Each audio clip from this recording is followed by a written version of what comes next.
ವೀಕ್ಷಕರೇ ಎಲ್ಲರಿಗೂ ನಮಸ್ಕಾರಗಳು. Welcome to my channel.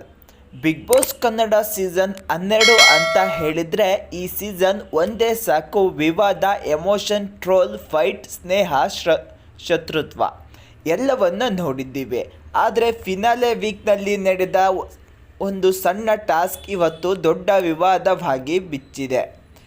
Kannada ಪರ ಹೋರಾಟಗಾರ್ತಿ ಅಂತ ಹೆಸರು ಮಾಡಿಕೊಂಡಿದ್ದವರೇ ಇವತ್ತು ಕನ್ನಡ ಬರಲ್ಲ ಅನ್ನೋ ಕಾರಣಕ್ಕೆ ಸೋಷಿಯಲ್ ಮೀಡಿಯಾದಲ್ಲಿ ಭಾರಿ ಟ್ರೋಲ್ ಆಗಿದ್ದಾರೆ. ಏನಾಯಿತು ಅಲ್ಲಿ? ಅಶ್ವಿನಿ ಗೌಡ ಏನು ಹೇಳಿದ್ದಾರೆ? ಇದು ತಪ್ಪ? ಟ್ರೋಲಿಂಗ್ ಸರಿಯಾ? ಪೂರ್ಣ ಡೀಟೇಲ್ಸ್ ಈ ವಿಡಿಯೋದಲ್ಲಿ ನೋಡೋಣ. ಫಿನಾಲೆ ವೀಕ್ನಲ್ಲಿ ಬಿಗ್ ಬಾಸ್ ನೀಡಿದ ಟಾಸ್ಕ್ ಏನಂದರೆ, ಸ್ಪರ್ಧಿಗಳು ತಮ್ಮ ಗೇಮ್ ಪ್ರದರ್ಶನಕ್ಕೆ ಸಂಬಂಧಿಸಿದ ಹ್ಯಾಶ್ ಟ್ಯಾಗ್ಗಳನ್ನು ಬೋರ್ಡ್ ಮೇಲೆ ಕನ್ನಡದಲ್ಲಿ ಬರೆಯಬೇಕು ಅನ್ನೋದು. ಇಲ್ಲಿ ಅಶ್ವಿನಿ ಗೌಡ ಬರೆದ ಕನ್ನಡದಲ್ಲಿ ತಪ್ಪುಗಳು ಕಂಡುಬಂದವು. ಅಷ್ಟೇ ಸಾಕು, ಸೋಷಿಯಲ್ ಮೀಡಿಯಾದಲ್ಲಿ ಫುಲ್ ಫೈರ್. ಕನ್ನಡ ಪರ ಹೋರಾಟಗಾರ್ತಿ ಅಂತೆ, ಆದರೆ ಕನ್ನಡ ಬರೆಯೋಕ್ಕೆ ಬರಲ್ಲ, ಇದು ನಟನೆನಾ ನಿಜನಾ ಅಂತ ಟ್ರೋಲ್ಗಳ ಸುರಿಮಳೆ ಶುರುವಾಯಿತು. ಈ ಟ್ರೋಲಿಂಗ್ ಬಗ್ಗೆ ಅಶ್ವಿನಿ ಗೌಡ ಎಕ್ಸ್ಕ್ಲೂಸಿವ್ ಸಂದರ್ಶನದಲ್ಲಿ ಕ್ಲಿಯರ್ ಆಗಿ ಮಾತನಾಡಿದ್ದಾರೆ. ನಾನು ಓದಿದ್ದು ಇಂಗ್ಲಿಷ್ ಮೀಡಿಯಂನಲ್ಲಿ. ಹೌದು, ನನಗೆ ಕನ್ನಡ ಬರೆಯೋಕ್ಕೆ ಬರಲ್ಲ, ಆದರೆ ಅಲ್ಲೇ ನಿಲ್ಲಲ್ಲ. ನಾಡು, ನುಡಿ, ನೆಲ, ಜಲ, ಭಾಷೆ ಅನ್ನೋ ವಿಚಾರ ಬಂದಾಗ ನಾನು ಧ್ವನಿ ಎತ್ತುತ್ತೇನೆ. ಅದಕ್ಕೆ ಯಾವುದೇ ಡಿಗ್ರಿ ಬೇಕಾಗಿಲ್ಲ. ಅಶ್ವಿನಿ ಗೌಡ ಹೇಳೋ ಪ್ರಕಾರ ಭಾಷೆ ಪ್ರೀತಿಸೋಕೆ ಪ್ರಮಾಣ ಪತ್ರ ಬೇಡ, ಗಟ್ಟಿ ಮನಸ್ಸು ಇರಬೇಕು, ಸಮಯ ಕೊಟ್ಟು ಹೋರಾಟ ಮಾಡಬೇಕು. ಇನ್ನೊಂದು ದೊಡ್ಡ ಮಾತು, ನಾನು ಇಷ್ಟೊಂದು ಸೀರಿಯಲ್ ಮಾಡಿದ್ದೀನಿ, ಇಷ್ಟೊಂದು ಸಿನಿಮಾ ಮಾಡಿದ್ದೀನಿ, ಇಷ್ಟು ಚೆನ್ನಾಗಿ ಕನ್ನಡ ಮಾತಾಡಿದ್ದೀನಿ ಅಂದರೆ ನನ್ನ ಭಾಷೆ ಮೇಲಿನ ಅಭಿಮಾನ. ಟಾಸ್ಕ್ನಲ್ಲಿ ನಡೆದ ತಪ್ಪಿನ ಬಗ್ಗೆ ಅಶ್ವಿನಿ ಗೌಡ ಸ್ಪಷ್ಟತೆ ಕೊಟ್ಟಿದ್ದಾರೆ. ನನಗೆ ಬರೆಯೋಕೆ ಬರಲ್ಲ ಅಂತಲ್ಲ, ಧ್ರುವಂತ್ ಅವರನ್ನು ಕರೆದಿದ್ದೆ.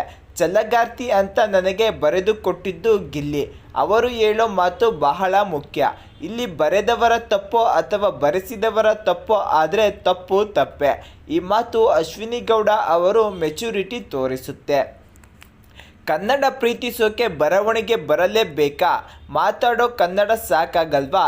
ಇಂಗ್ಲಿಷ್ ಮೀಡಿಯಂನಲ್ಲಿ ಓದಿದರೆ ಕನ್ನಡ ಅಭಿಮಾನ ಆಗಬಾರ್ದಾ?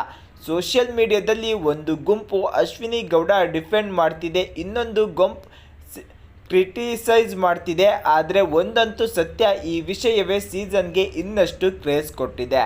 ಅಶ್ವಿನಿ ಗೌಡ ಹೇಳಿದ್ದ ಕೊನೆಯ ಮಾತು ಕೇಳಿ, ನಾವು ಈ ಸೀಸನ್ನಲ್ಲಿ ಇದ್ವಿ ಅನ್ನೋದು ನಮ್ಮ ಪುಣ್ಯ. ಅಶ್ವಿನಿ ಗೌಡ ವರ್ಸಸ್ ಗಿಲ್ಲಿ ಅನ್ನೋ ರೀತಿ ಇತ್ತು. ಇಲ್ಲಿಯವರೆಗೆ ಬಂದಿದ್ದೀವಿ ಅಂದರೆ ನಾವು ಗೆದ್ದಿದ್ದೀನಿ ಅಂತೆಲ್ಲ ಅರ್ಥ. ಈ ಸೀಸನ್ ಒಂದು ಇತಿಹಾಸವೇ ಕ್ರಿಯೇಟ್ ಮಾಡಿದ್ದೆ. ನಿಜ ಹೇಳಬೇಕಂದ್ರೆ ಬಿಗ್ ಬಾಸ್ ಕನ್ನಡ ಸೀಸನ್ 12 ಈ ರೀತಿ ಚರ್ಚೆ ಆಗ್ತಿರೋದು ಅದರ ಗೆಲುವು.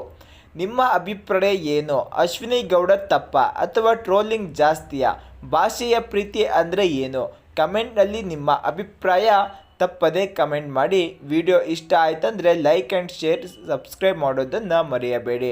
ಇನ್ನಷ್ಟು ಅಪ್ಡೇಟ್ಗಾಗಿ, ನ್ಯೂಸ್ ಅಪ್ಡೇಟ್ಗಾಗಿ ನಮ್ಮ ಚಾನಲನ್ನು ಯಾವಾಗಲೂ ನಮ್ಮ ಚಾನಲ್ ಜೊತೆ ಇರಿ.